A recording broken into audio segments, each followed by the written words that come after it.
Sa inyo ho bang panig, ano po ang so far koordinasyon po nitong mga organizers po ng tatlong rally? Well, nakipagpulong naman po kami sa mga organizers ng rally at nag-set naman po tayo ng mga rules. Number 1 na po dyan, kasi po kami ang naghahawak ng traffic management lamang, ang PNP for security and yung pong local government unit ang katuang din po namin. Actually, Kated, 5 pong malalaking pagtitipon po ang mangyayari ngayong araw. 5, hindi 3. 5. 5 po. Apa. Sa People Power Monument, 6 a.m. to 2 p.m. Sa EDSA Shrine, 2 p.m. onwards. Sa Liwasang Bonifacio po, 1 p.m. Ito po ay Makabayan Block.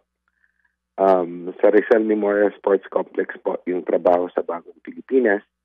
At sa Liwasang Aurora po ay 2 p.m. onwards ay Cooperative Association po. Malalaki pong pagtitipon itong 5 ito. Ayun, sige po. So dito po sa EDSA, paano po ang traffic management dyan sa People Power Monument at sa EDSA Shrine?